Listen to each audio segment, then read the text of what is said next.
My fiancée said, "I'm not signing a prenup, but I need you to add me to your house deed before the wedding to show trust." I replied, "Let me think about it." Then I had the house appraised.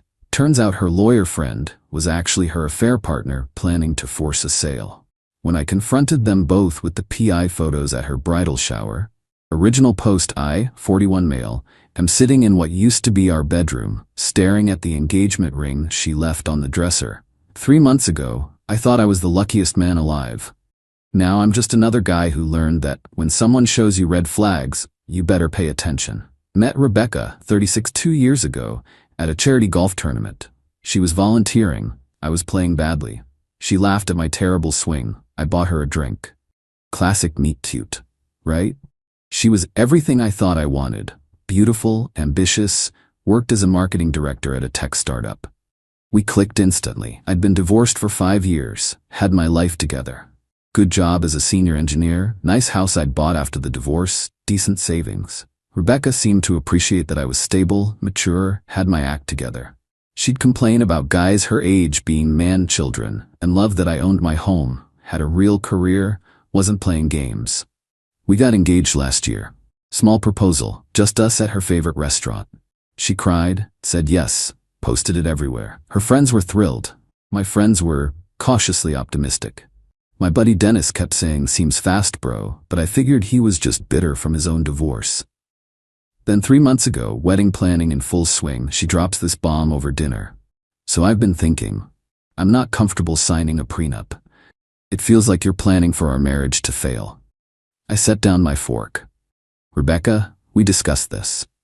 I have the house, retirement accounts, some investments, you have student loans. A prenup protects both of us. But if you really trusted me, you wouldn't need legal documents. Actually, she paused, twirling her wine glass, I think you should add me to the house deed before the wedding, to show you're serious about us being equals. I nearly choked on my water. Add you to the deed? On the house I bought myself? Partners share everything, Tom. If you're not willing to share your life with me, why are we even getting married? The entitlement in her voice was something new, or maybe I just hadn't noticed it before. Let me think about it, I said, trying to stay calm. She smiled, reached over, squeezed my hand. I knew you'd understand. My friend Bradley is a lawyer. He can handle the paperwork, make it super easy. Bradley. She'd mentioned him before, some lawyer friend from her CrossFit gym who was so helpful with legal advice. Never met the guy, but she brought him up a lot lately. That night, something felt off. Really off. Update 1. The next morning, I called my divorce lawyer, Peterson. Good guy, helped me keep most of my assets in the divorce, explained the situation. Tom, he said slowly, don't add anyone to that deed. In fact, get that house appraised. Now. Why? Because if she's on the deed and you split, she can force a sale. She'd get half the equity even if she never paid a penny toward it. And this Bradley character handling it? Red flag, my friend. I hired an appraiser that week. Told Rebecca I was getting it done for insurance purposes. She seemed weirdly excited about that. The house appraised at $680,000. I'd bought it for $420,000 5 years ago. The market had exploded. That's $260,000 in equity she'd get just by being on the deed. But here's what made my stomach drop. Rebecca knew the exact appraisal amount before I told her. We were having dinner and she goes, "So the house is worth almost $700 now, huh? We could do so much with that equity." I hadn't told her the number. The appraiser hadn't sent the report yet. Only person who knew was the appraiser. How do you know that? She froze for a second. Oh, you mentioned it. No, I didn't. Well, I just assumed. Houses in this area are all going for that much. BS detector going crazy now. I hired a PI the next day. Felt scummy doing it, but that feeling in my gut was screaming. Gave him Rebecca's info, Bradley the lawyer's name, told him to see what he could find. 3 days later, he called. You sitting down? Why? Bradley Morrison isn't just her lawyer friend. They've been meeting at hotels twice a week for the past 4 months. I have photos. They're explicit. My hands went numb. Send them. The photos came through. Rebecca and Bradley at the Marriott, at his apartment, in his car. The timestamps went back to before she started pushing about the prenup, but the PI wasn't done. There's more. I did some digging on Bradley. He's not exactly thriving, drowning in debt actually, had 2 failed real estate ventures, and get this, he specializes in property law, specifically partition sales. What's that? When co-owners force the sale of a property to get their share, it's his specialty. The pieces clicked. She gets on the deed, married or not, she can force me to sell. She gets $340K, splits it with Bradley. They'd been planning this for months. I sat there staring at the photos. My fiancée, the woman I was going to marry in 6 weeks, in bed with another man. A man she was conspiring with to steal my house. The rage was indescribable.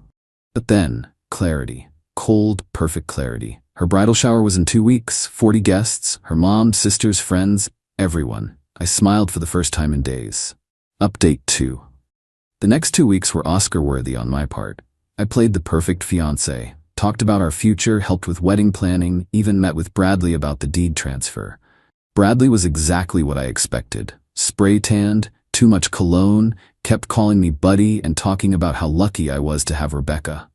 The smirk on his face when discussing the deed made me want to punch him. Instead, I smiled and said I needed a few more days to review everything. No rush, buddy, he said, shooting Rebecca a look, but sooner is better, for tax purposes. Rebecca squeezed my arm. Bradley's just looking out for us, honey? Sure, he was. I kept the PI on retainer. Got more photos, videos. They met at Bradley's apartment the day before the bridal shower. The PI got audio of them in Bradley's car. 2 more weeks, and we're set. He's completely clueless. Laughing, I almost feel bad. Almost. He's sweet but so boring. Once we get the house sold, we can finally be together for real. How much are we getting again?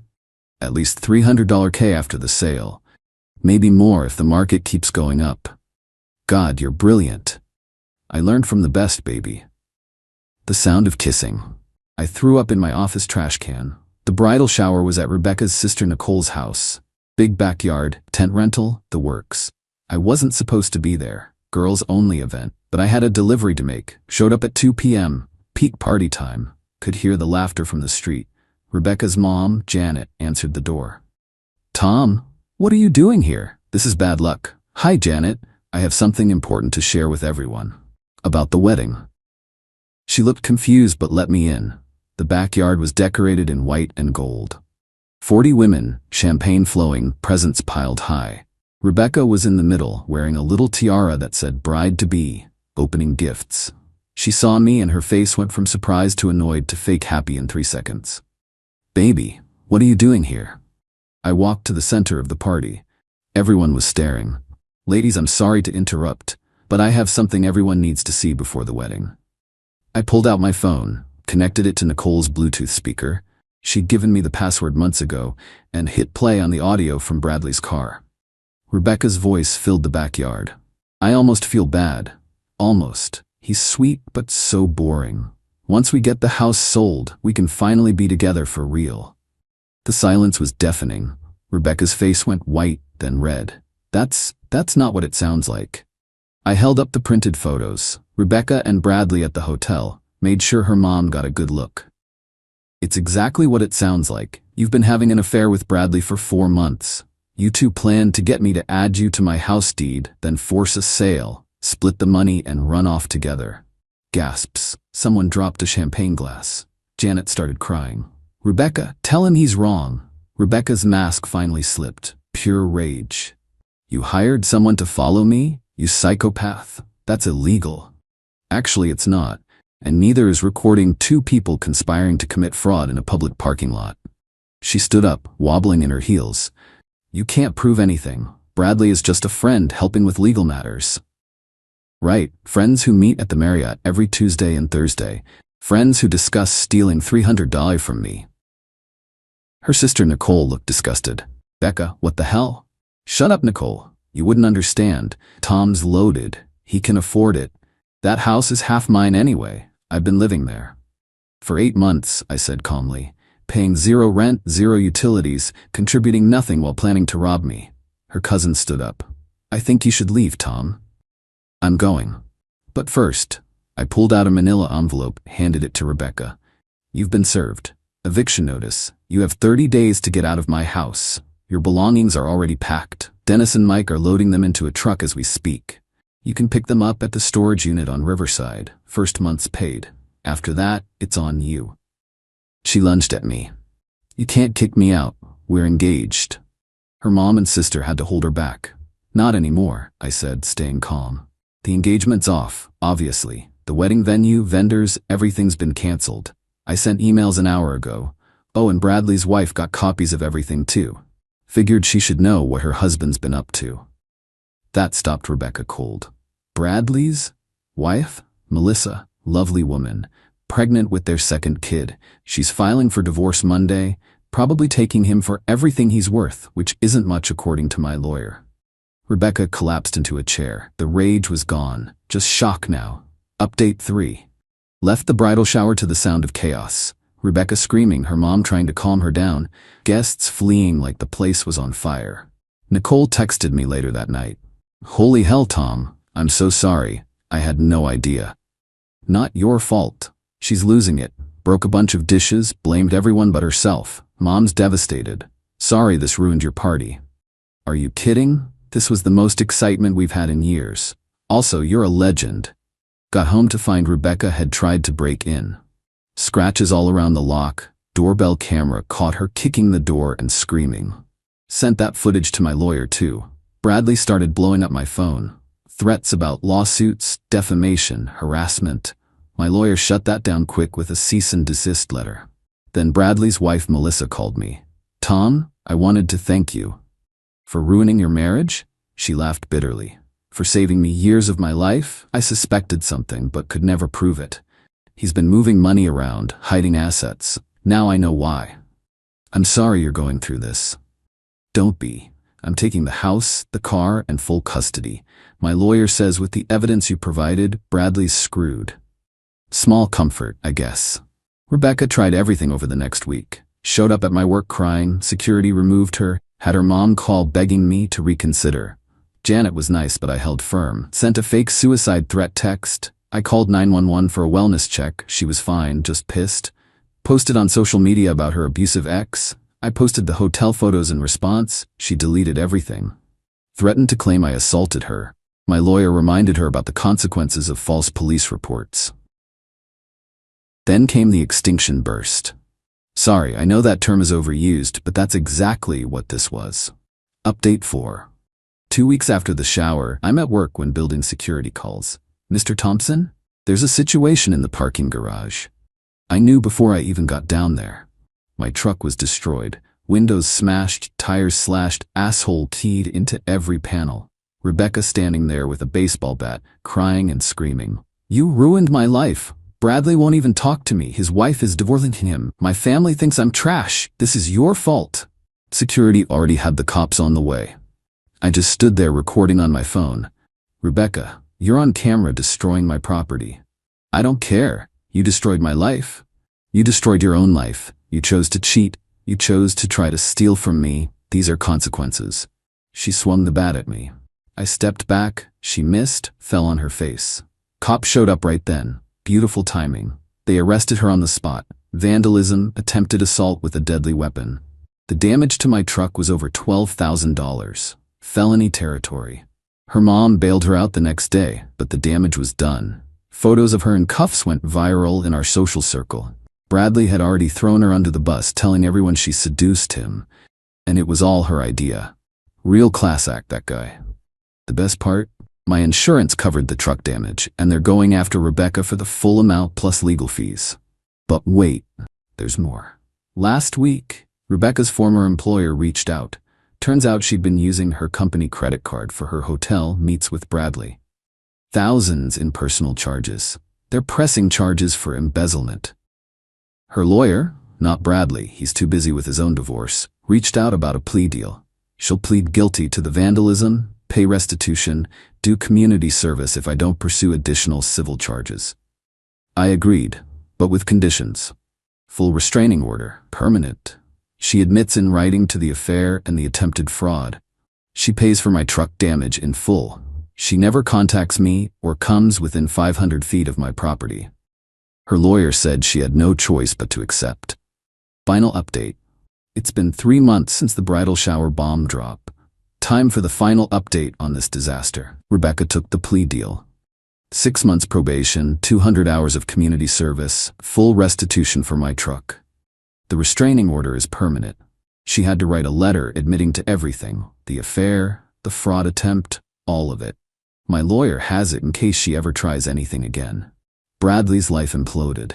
His wife, Melissa, took him to the cleaners. She got the house, both cars, full custody of the kids, and alimony. His law practice tanked when word got out about the fraud attempt. Last I heard, he was living in a studio apartment and working document review for $25 an hour. Karma's a beautiful thing. Rebecca's working at a call center now. Her marketing career is toast. Turns out embezzling from your employer makes you unhireable in that field. She's living with her parents. Janet calls occasionally to apologize.